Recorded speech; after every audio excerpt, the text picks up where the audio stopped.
In the bitter winter when I traveled through state courts framed in the shadow of the Prince of Romagna, I watched a proud noble lose his entire dominion in a single week of foolish miscalculation. He did not fall to superior armies or secret assassins, but to his total ignorance regarding dealing with betrayal. His tragic collapse left an indelible impression upon my mind, proving beyond all doubt that strategy without a deep understanding of human nature is mere illusion. The lessons sealed in blood and exile during those turbulent times remain as sharp and vital today as when I first recorded them in my private journals. To grasp the true nature of dealing with betrayal, one must first discard the comforting fables that weak and soft-minded men tell themselves to soothe their anxieties.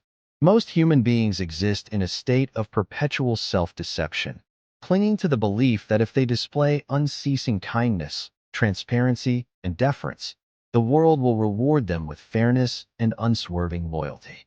History and daily observation, however, reveal a starkly different and uncompromising reality. Men do not yield to passivity, appeasement, or unearned goodwill. They yield to visible strength, absolute certainty, and unshakable resolve. When you examine the mechanics of human behavior without moralizing pretense, you realize that every social interaction is an implicit negotiation of rank and influence. Those who fail to establish their position regarding dealing with betrayal will inevitably find that position dictated to them by adversaries who possess greater discipline. The primary vulnerability of the undisciplined man lies in his insatiable, needy craving for immediate external validation and reassurance. When faced with unexpected challenges, subtle disrespect, or strategic pressure regarding dealing with betrayal, he panics and rushes to defend his honor with loud words, hasty explanations, or impulsive outbursts of anger. This reaction is a fatal tactical error. By exposing his emotional agitation, he signals to every rival in the room that his internal core is fragile, insecure, and easily destabilized. A man who cannot govern his own tongue or master his immediate emotional reactions invites further encroachment upon his territory. His adversaries quickly discover which buttons to press, turning his own volatility into a leash by which they guide him.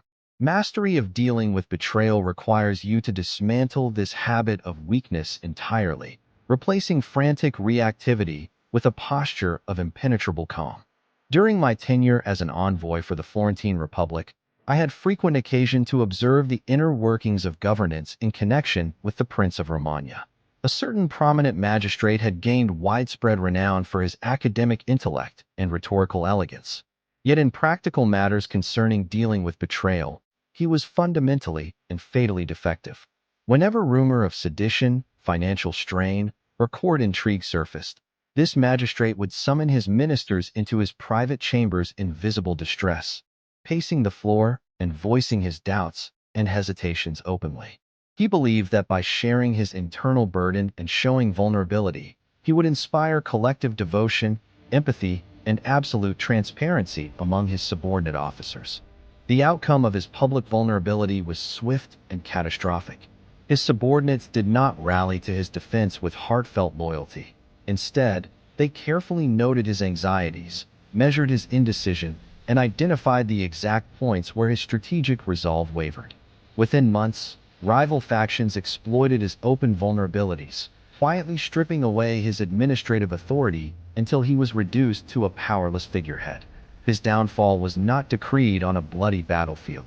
It was sealed within his own council chambers through his total failure to understand dealing with betrayal. Had he maintained a tight, unyielding rein on his expressions and kept his strategic concerns strictly private, his adversaries would have remained cautious and intimidated by the mystery of his intentions. The psychological dynamics surrounding dealing with betrayal reveal profound truths regarding the hidden, selfish instincts of mankind. Men are driven far more by fear of loss, vanity, and perceived social rank than by abstract notions of justice, morality, or affection. When you interact with associates, rivals, or subordinates, recognize that they are perpetually evaluating your internal fortitude. They observe how you handle high-stakes pressure, whether you yield under intense scrutiny, and how firmly you uphold your boundaries regarding dealing with betrayal. If you demonstrate that your principles are negotiable or that your composure can be shattered by minor provocation, your authority evaporates instantly. Conversely, when you project a firm, calm, and unyielding presence, men naturally defer to your judgment, assuming that your reserve conceals immense resources and unshakable strength. Establishing sovereignty over your life demands that you construct explicit, unshakable boundaries regarding dealing with betrayal. A citadel built with weak walls and unguarded gates invites siege and sack. Similarly, a man without firm, enforced boundaries invites disrespect, manipulation, and eventual exploitation. You must establish early in every dynamic precisely what behaviors you will accept and what severe consequences will follow any deliberate transgression. Crucially, these boundaries must never be defended with emotional outbursts, theatrical threats, or needy arguments. Loud threats reveal deep insecurity. Quiet enforcement demonstrates absolute power. When someone breaches a boundary regarding dealing with betrayal, your response must be swift, measured, and final. By acting with cold finality, you teach the world that your boundaries are non-negotiable borders. Consider another highly illuminating episode from the annals of Italian statecraft, framed around the Prince of Romagna. Two rival military captains were tasked with securing a treacherous frontier province. The first captain was a man of loud, boisterous temperament, constantly making grand speeches, making extravagant promises to his troops, and threatening dire vengeance against his foes. He believed that volume, bravado, and theatrics would establish his authority in matters of dealing with betrayal. The second captain was a man of cold, deliberate silence. He inspected his posts quietly, listened intently to his intelligence officers without revealing his own thoughts, and executed his orders with silent, methodical precision. When severe winter hardship and supply shortages struck during the campaign, the first captain's loud promises proved hollow, and his troops mutinied against his bluster. The second captain, having built his command upon the unshakable foundation of dealing with betrayal, maintained absolute order and discipline across his lines. His men obeyed not out of fond affection, but because they knew beyond shadow of doubt that their commander was deliberate, observant, and unwavering in his discipline. When the enemy launched a surprise assault, the second captain's forces stood like a wall of solid iron, securing a decisive strategic victory. This historical reality illustrates a timeless maxim. True power never needs to shout. It operates with the quiet, irresistible force of a falling blade.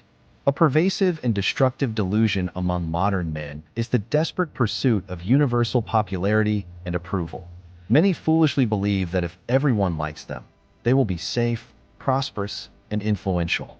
But in the fierce arena of human affairs, popularity is a fleeting illusion that crumbles at the first sign of serious conflict. When you prioritize being liked over being respected in relation to dealing with betrayal, you compromise your standards, tolerate insolence, and dilute your authority. Respect is never granted to those who beg for approval or alter their stance to please the crowd. True respect is earned by the sovereign individual who stands firm in his principles, commands his own emotions, and handles dealing with betrayal with uncompromising dignity and self-mastery. Reputation is the strategic armor that protects a wise man long before he ever steps onto the battlefield. How you manage public perception regarding dealing with betrayal determines whether rivals view you as a formidable adversary or an easy target for exploitation. If your reputation is one of inconsistency, emotional volatility, or weak resolve, you will constantly find yourself fending off opportunistic attacks. But if you cultivate a reputation for calculated foresight, emotional reserve, and unyielding execution, your very presence deters hostility. Men will hesitate to cross you, knowing that any conflict with you carries unpredictable risks and severe consequences. Build your reputation deliberately, block by block, around the core of dealing with betrayal. At the very heart of mastering dealing with betrayal lies the practice of profound emotional detachment and stoic reserve. When provocations, insults, or sudden crises occur, the undisciplined mind reacts instantaneously with anger, panic, or defensive posturing. The sovereign mind, however, steps back and observes the unfolding situation with cold, clinical detachment. View external events not as personal affronts that demand an immediate emotional outburst, but as objective data points to be analyzed and acted upon with precision. When an opponent attempts to provoke you regarding dealing with betrayal, recognize that his provocation is a deliberate test designed to break your focus. By remaining completely unmoved, you disarm his strategy and turn his own aggression back against him. One must cultivate acute, unrelenting awareness to detect the subtle signs of disrespect and manipulation that precede open hostility. Encroachment upon your sovereignty regarding dealing with betrayal rarely begins with a frontal assault. It begins with minor infractions, a sarcastic comment masked as a joke, a delayed response, or a subtle test of your patience. If you ignore these small infractions out of misplaced politeness or fear of confrontation, you encourage the transgressor to take further ground. You must recognize these subtle signals immediately and address them with calm, firm clarity. By nipping insolence in the bud, you prevent minor disrespect from swelling into open rebellion against your authority. Short-sighted men live from impulse to impulse, seeking quick thrills, superficial victories, and immediate gratification. The strategic sovereign operates on a vastly different time horizon when executing dealing with betrayal. He understands that true influence, formidable power, and lasting success are built through patient, disciplined accumulation of advantage over months and years.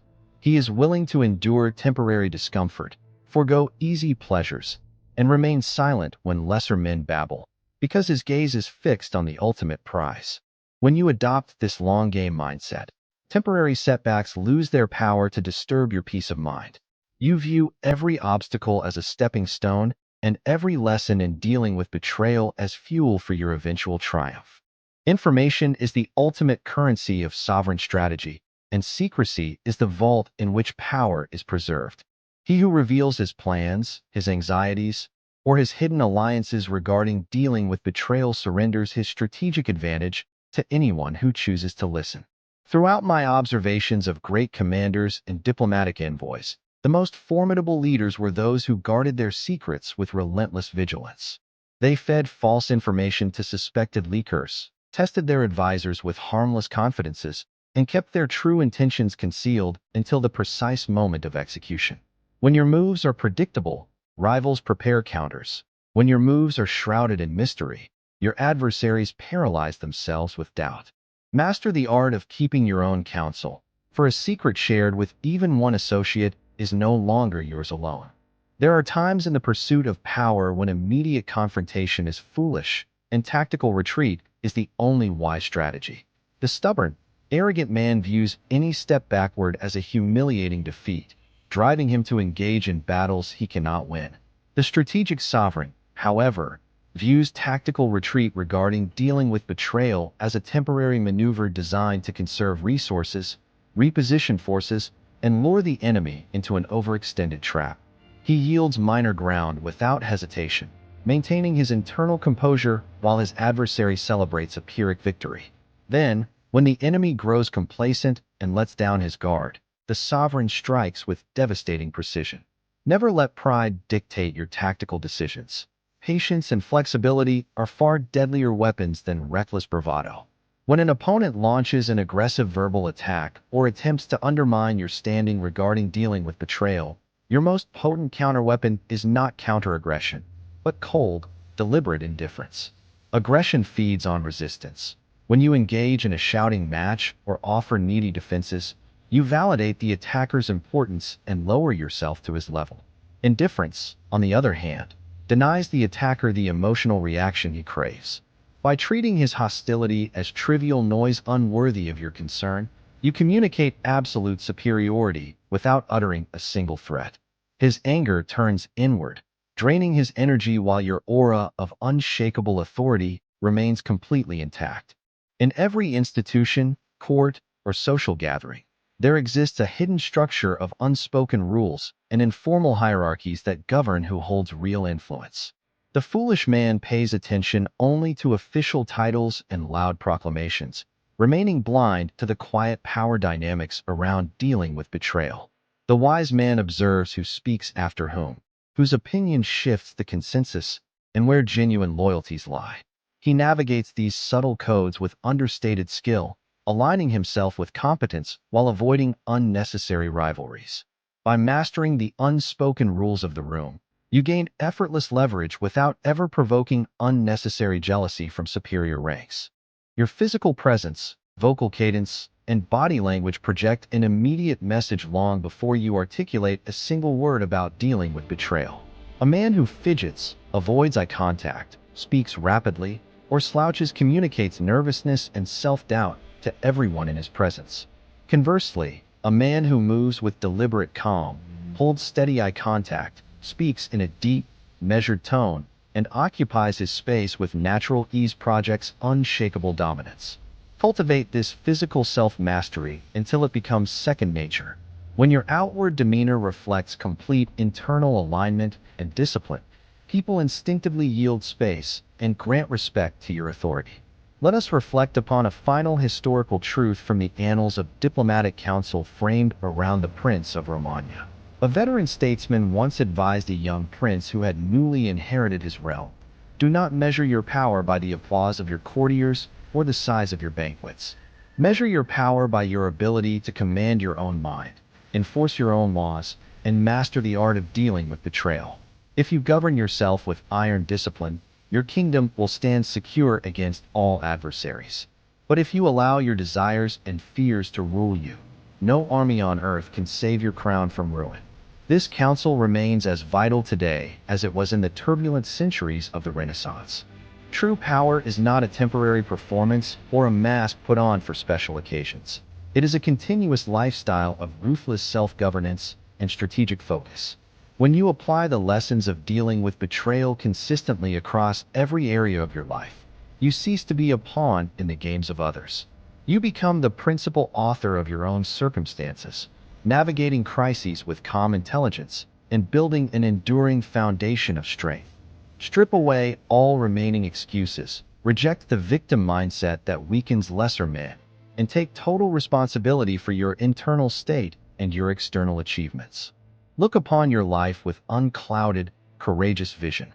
Cast aside the illusions of weakness, master your emotional landscape, enforce your boundaries, and dedicate yourself to the absolute mastery of dealing with betrayal. Remember this closing lesson: respect, power, and self-sovereignty are never conferred by chance, nor are they granted to those who seek to appease everyone.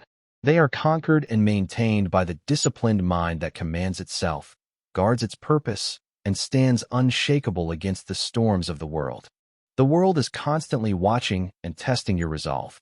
Stand firm, act with calculated wisdom, and govern your destiny with sovereign authority.